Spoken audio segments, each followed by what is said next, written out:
Have you ever had one of those moments where you just feel like you're in the zone? Like nothing can stand in your way. It's just clicking on all cylinders. I can remember back in Bible college, I played soccer for a couple years. The first year, I was just trying to figure out this sport. Didn't make a whole lot of sense to me. But I was growing in it and understanding, but yet a lot of times I was riding the bench. But I put a lot of time and effort into practicing in the off season and went back in and ready to play that following year. I actually got most improved player for the team, and that was a good honor. But there was something that stood out to me probably throughout the entire season as far as a moment of high, of like being in the zone. It was a practice. I wish I could say it was a game. It was a practice. But I was running through the defense with ball at foot, because you don't put it in your hand at soccer. Okay, with ball at foot, and I was playing out of my mind. It was a complete out-of-body experience. Guys that had been playing soccer their entire life who I knew, there's no doubt these guys are better than me. And I was just dribbling this ball in and through and around them and scored the goal. And it was a crazy high feeling. Like afterwards just leaving going, how in the world did I just do that? Like I had no idea, but it was just in the zone. And maybe you're not an athlete and you don't have those kind of in the zone moments, but it's kind of that moment where you're high on life. Like you just can't imagine any greater feeling. When I was in high school, my youth ministry, we took a trip to Worlds of Fun in Kansas City, Missouri. And I remember just seeing this one thing that I had to do. I just had to sign up for this. And so I went on it and I got strapped into a harness with a couple of complete strangers because nobody else in my group wanted to go. And so we got locked in there and they dropped the platform and you're just kind of hanging horizontal to the ground. And they hook on a cable and you're pulled up to this tower. Now, I'm not big into heights, but I'm big into thrill. Especially at that time. The older I get, the less thrill I need. But at that point in time, I'm hooked on and I'm getting pulled back to this tower. And it's almost like every little bit I'm saying, are we there yet? Are we there yet? Are we there yet? You get to the top of the tower and it's like, now, I don't swear, I don't have an issue with that at all. But I'll be honest, I was thinking, oh crap. This is bad. Like I am really high. And so your mind starts going, well, what if the cable doesn't hold? And what if this... Luckily, that first time that I was on there, somebody else had access to the cable. So we're pulled back, and over the intercom, you hear a guy going, 3, 2, 1. And then you're supposed to pull this cord. It's called the rip cord. You pull the cord, and it free falls, and you feel like it's like an eternity, but it's really just like 0.2 of a second. And then that cable catches. And you're like, thank God. And then you're swinging down through this big arch. Now, have you seen the movie The Titanic? Do you remember in the Titanic when Jack and Rose, they get to the front of the boat and Jack is up there like, I'm the king of the world. That's how I felt going through those arches. Like, yeah, this is awesome. It is almost like, I don't know what it's like to be a superhero or to fly, but this has got to be about as close as you can get. And so there's a feeling of life, of energy, of adrenaline just pumping through, and you just let out, or at least I did, in the biggest, loudest yell, yeah! Like, this is great. But life doesn't always happen like that. Sometimes the biggest moments in life kind of bring you to expressing joy in a different way. For instance, when we were in the hospital expecting the birth of our first child, I always said I wasn't going to be in there. Honey, I'm here to support you. Let me know when it's over. I'll come back in, check things out. But we had a midwife that wanted nothing to do with that, and I was involved in the process. And so I was in the room, and the baby was born, and the family was in the hallway. And so you open up that door to go tell family what's going on, and I just remember losing it. Like as soon as the door opened up, and I saw everybody else, I mean, tears were just running down my face. It was a different kind of life. You know, last week we got to see some people who've been stepping along on their journey to finding their way back to God. And they entered into the waters of baptism. And the baptism is to symbolize a dying to your old self. Just as Jesus died physically, but a reclaiming of new life and new energy. And it takes you to a different kind of spiritual high. And you can almost even see the look on people's faces as they come up out of the water. Don't believe me? Check this out.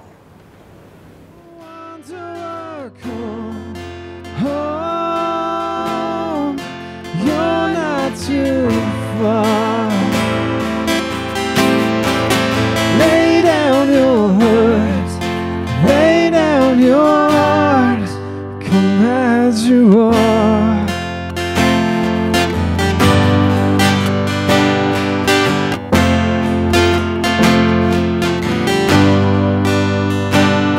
There's hope for the hopeless and all those who stray. Come sit at the table, come taste the grace. There's rest for the weary, a rest that endures. Earth has no sorrow, heaven can cure. Just lay down your burdens, lay down your shame.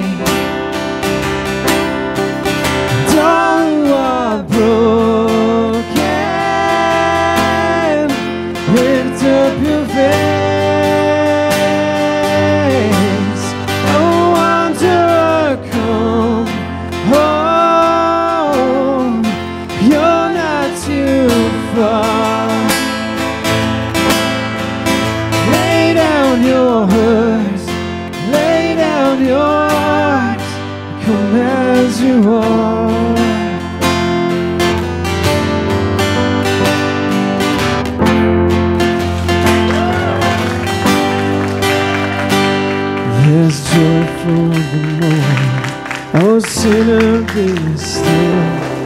Earth has no sorrow, heaven can heal. Earth has no sorrow, heaven can heal. Lay down your burdens, lay down your shame. And all who are broken,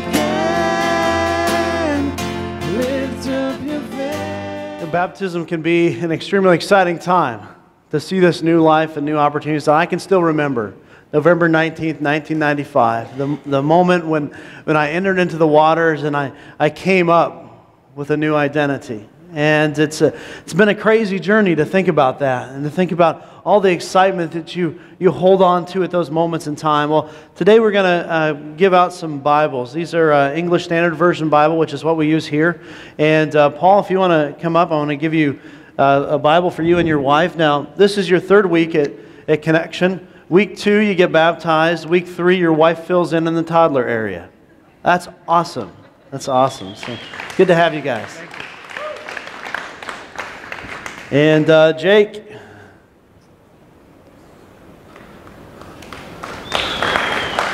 there you are, sir. Thanks.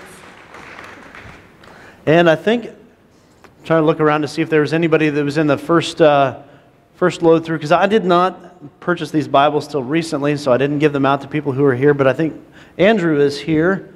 Andrew, we've got one for you as well. So Andrew was actually the first baptism here, and we had a 2x6 stock tank and filled up every inch of it.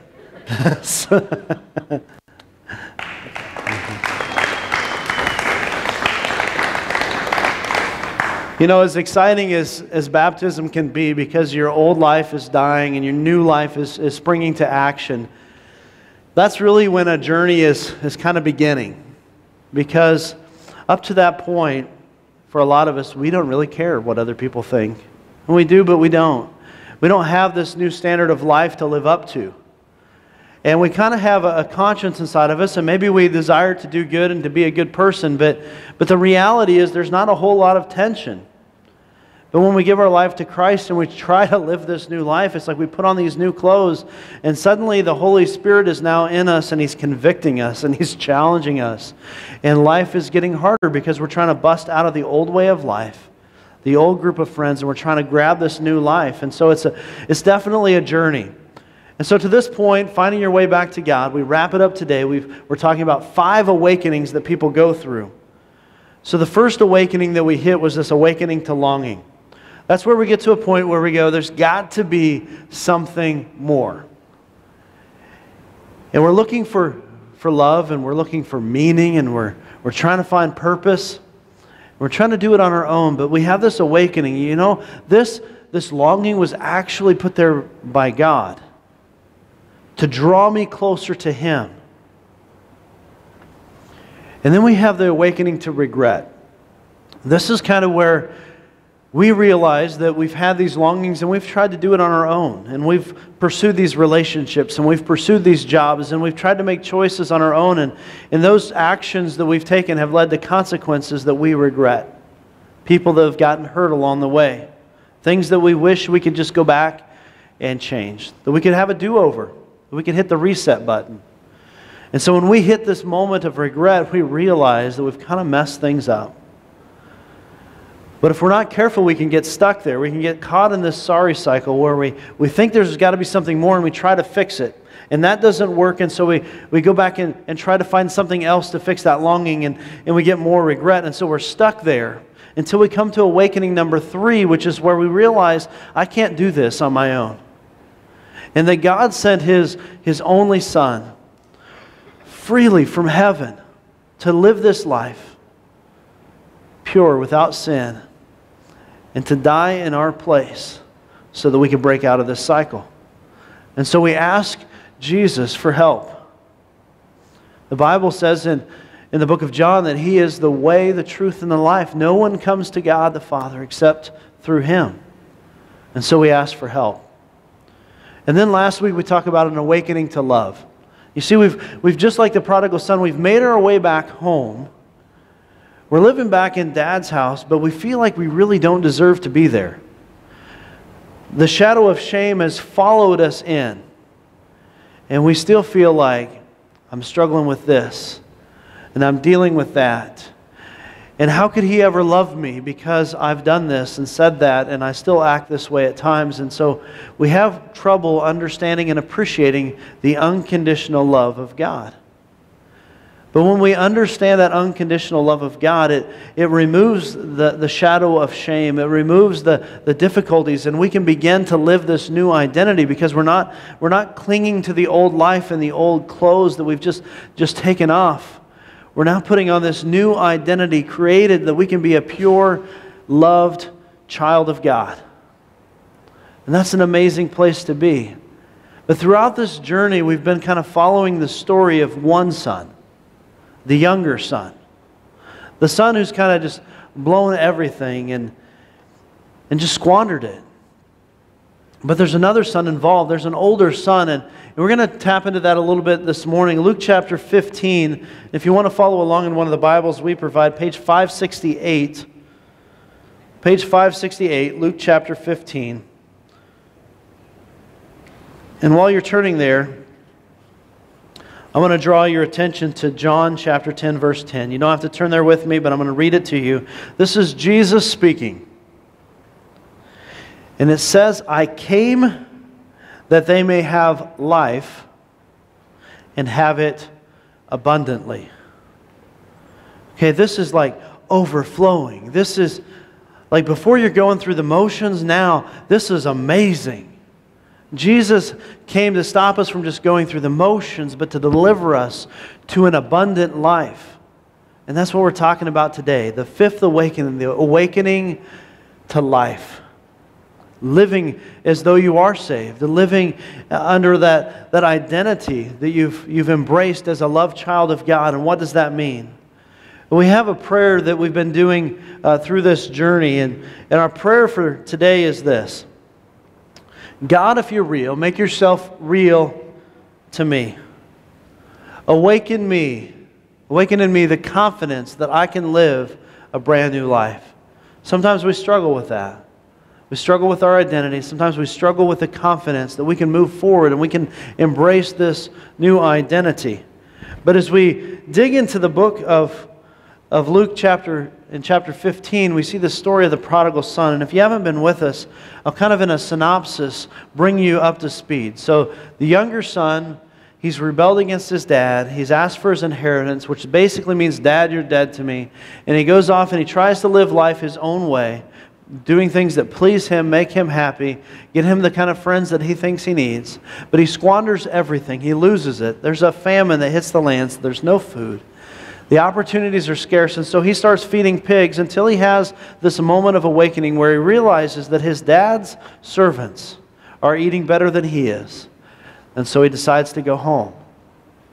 And as he's home, he's greeted by his dad. Not in a moment of rejection or I told you so, but a moment of embrace that completely busted through the stereotypes for that culture, that tradition of that day. But the son still has a difficult time embracing this new love and new identity that he's supposed to have. And we see that he's not the only one that's struggling with this. Well, let's pick up in Luke chapter 15 and verse 25. It says, now his older son was in the field, and as he came and he drew near to the house, he heard music and dancing. Man, that must have been a good day at work. The party started, let's go. Happy hour somewhere. And it says that he called one of the servants and he asked, like, what's all this mean? Like, what's going on? What's happening? And he said to him, your brother, he's come home, and your father, he's killed the fattened calf, and he's received him back safe and sound. Wouldn't there be a great moment of exhilaration? Yeah, my brother's home. We spent so much time growing up, playing together, having a great time. Instead, he approaches this with resentment. Like, since my brother has left, I have to do twice as much work. And I have to see Dad go through the agony, through the grief. I see the pain and the sorrow that this has caused. And so why would he do that? Like, what's Dad thinking? If we're all going to be honest, we probably have some of these situations in our own homes, in our own families right now, where somebody is off doing their own thing and they're journeying back and we're a bit resentful. We don't know that they deserve the kind of celebration that they're getting. You see, the younger son, we know his story. He squandered it all in wild living, in pursuing personal pleasure, chasing after these things to fill his longings, and it didn't work out. And so we've seen him make his way home.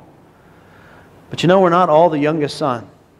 As we've seen these testimonies shared throughout this series of different people finding their way back to God, we can sometimes get lost in thinking, you know, where's my wild story? Like, I didn't venture off and do anything crazy. I have no addiction to overcome. I've been in church my whole life. I read the Bible on a regular basis. And so, where's my party? And where's my story? And the older son, he kind of felt this way. Let's read on. But he was angry, and he refused to go in. And his father, he came out and he entreated him. But he answered his father, look, these many years I have served you.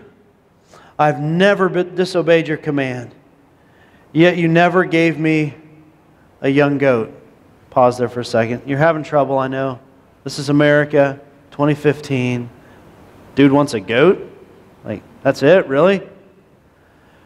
What we're trying to say is, in this culture, like, there was a progression. Like, if you're having a small party, you kill the goat and you eat the goat. If you're having a big party, something amazing just happened, you take the best of the best and you slaughter it and have prime rib. Party's going down. And so what the son is saying, we didn't even have a little party. This guy, he's gone off and he's squandered everything. And you've killed the best and you're having this grand celebration? Like, what gives? So as yet You never gave me a young goat, that I might celebrate with my friends. But when the son of yours came, who has devoured your property with prostitutes, you've killed the fattened calf for him." And he said to him, "Son, you are always with me, and all that is mine is yours." And it was fitting to celebrate and be glad. For this your brother, he was dead and he is alive. He was lost and he is found. You know, throughout these stories, 3 different stories, the lost coin, the lost sheep, and now the lost son, that there's always a party, there's a celebration. Good things are happening. And we want to celebrate that, and we do. We celebrate baptism, we celebrate rededication, we celebrate somebody having this awakening to really reconnect with God in a personal way that moves beyond religion and moves into the area of a relationship. Those are great celebrations. But sometimes it's not all that huge awakening of I've just been out messing around. Sometimes maybe your life resembles more of that older son. And you're trying to work your way into a relationship with God. You're trying to work your way into heaven. You're trying to obey enough commands. You're trying to do things well enough. But then life happens. So what happens when you have those Job moments? Job was a prophet from the Old Testament. Job, he lost everything because God allowed him to be tempted and tested by Satan. And so he lost his family, and he lost his livestock, and he lost his income, and he lost his health. And Job remained faithful to God. Why? Because our satisfaction, our source of life is not found in our achievements. It's not in what we do. It's not in our circumstances and what's taking place around us. Our source of life in God is found in what Christ has already done for us. And so we can get stuck on the other side of the fence too. We're not wandering off doing crazy stuff, but we're sitting at home and we're doing everything that we think that we've got to do, but yet we still feel empty. We still feel hollow inside. We feel like we're just going through life and going through the motions. And what's next? It's crazy when we look at this in verse 12. It talks about how the dad divided his property between the boys. The word for property there, if we're going to go back and look at the Greek word and pull the meaning out, it's a word that means property. Nothing fancy about that. Nothing beyond the imagination. But when we get to the end of the story here, in verse 30, this son of yours came who has devoured your property. It's not the same Greek word here. It's not the same meaning, not the same context. The word used here is the word bios. It's a root for where we get the word biology, life. And so we could really read this, who has devoured your life. Why? Because in that culture you understand that when you went to your dad and said, "Hey, give me what's mine. You're dead to me. You have taken his life." And so the older son has this, he's talking about the younger son. He's devoured your life with prostitutes. He's squandered everything away. This kind of life bios is kind of talking about the things that we attain in life, the things, the nuts and bolts that make life happen, the minutes and the hours that make up the day. You know, somebody can be alive and kicking and be so hollow on the inside and be really struggling. And this can be the bios kind of life. You're just going through the motions. And I think that maybe that's a little bit of the older brother. He's just kind of going through the motions. He's just kind of doing this thing called life. And maybe this is where you're at on the journey. That you're just going through life. And it's a struggle. And I want to be completely transparent. As we've gone through this series, I mean, I found it challenging, but even more so with this particular one. Because I think sometimes as a pastor, it can be really easy to just go through the motions. It can be really easy to think, you know what, there's another message that's got to be delivered, so I better get ready. There's another phone call coming in, and somebody else needs help, they need to talk, I better be ready. And so we just kind of get locked into that pattern, and we know how to do what we do because we've been doing it for a while. And you can just go through the motions, and you can be caught up in a bios kind of life, and you can be struggling with that. And so you begin to read the Bible so that you're studying it so that you can teach it to other people because that's what you do, instead of reading it and studying it because you want a relationship with God. And sometimes the prayer life, it takes a back seat. It's not because you don't know how to pray. It's not because you don't pray for other people, but you're doing it out of other people's needs instead of your own desire to connect with God. I know that's my struggle. And it comes and it goes. But I wonder if there are other people who kind of are going through that same struggle. You've already made your way back home.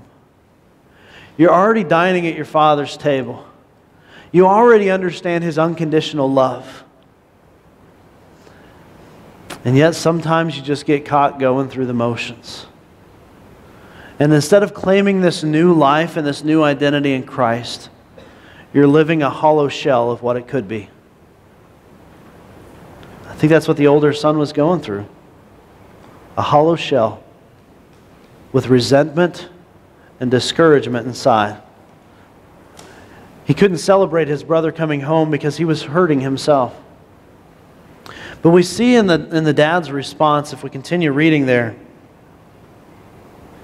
in verse 31, and he said to him, "Son, you are always with me, and all that is mine is yours." And it was fitting to celebrate and be glad for this brother of yours. He was dead, and he is alive. He was lost, and he is found. The word for life here is not bios word that we use for property, just a verse earlier. It's the word Zoe. It's the same word that Jesus used in John chapter 10, verse 10. I came that they might have life and have it abundantly. It's a life not of quantity, made up of hours and made up of jobs and chore lists and things that have to be done. It's a kind of life made of quality, with deep, lasting, nourishing relationships. And Jesus came that we may not go back and have an empty core shell of a life and just go through the motions. He came back so that we can have an abundant life, full and freeing. But how do we get there? How do we make this journey happen? Because if we're going to be honest, sometimes baptism, that's the easy part. The hard part is the day-to-day actions that come with it. So we have this thing we call the Connect 4. You see it on the banners up front. You see it on your bulletin. If you got your sermon notes, it's right next to that. And the Connect 4, it starts with connection. And we do that right here as we gather together in a service with other people. And we want to share with you that God didn't intend for you to live your life alone. He didn't intend for you to celebrate on your own. He didn't intend for you to mourn on your own. He wants you to be combined, working together in community.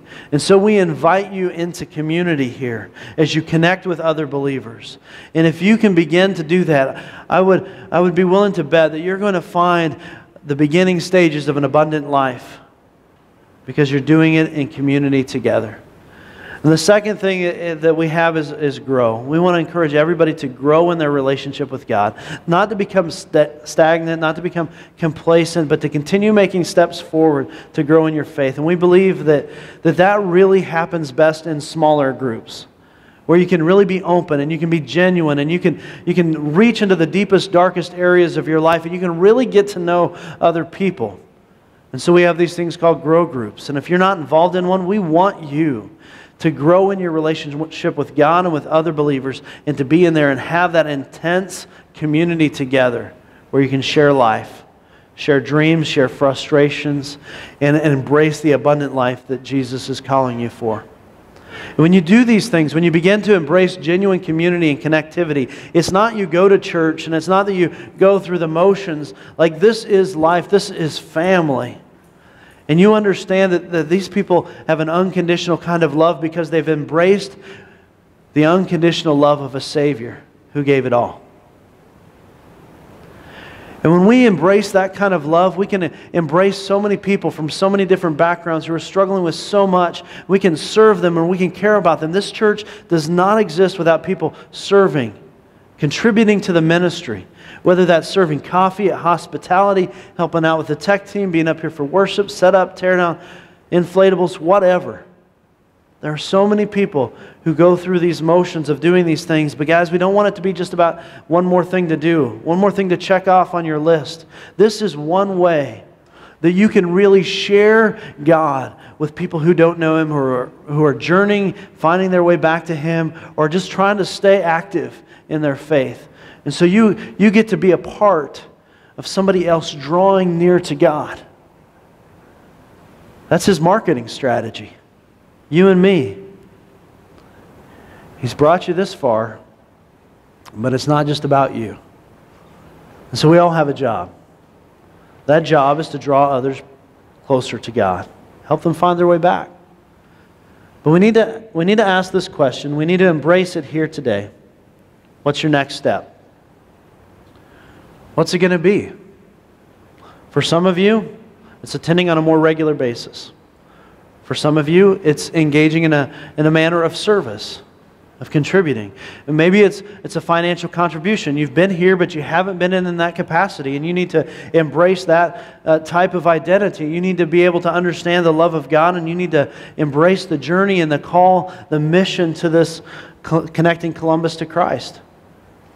And maybe it's a daily devotion time. You need to pause in your busyness, and you need to sit down with God. Not because you have to, but because you want to embrace that. And you want to spend time in prayer, and you want to understand His Word and His will for your life. We're all at different places, but we've all got a next step to take. And maybe that's the one thing you write at the bottom of your bulletin. My next step is fill in the blank. But we're all on this journey together. And I want you to understand that others are walking here with you.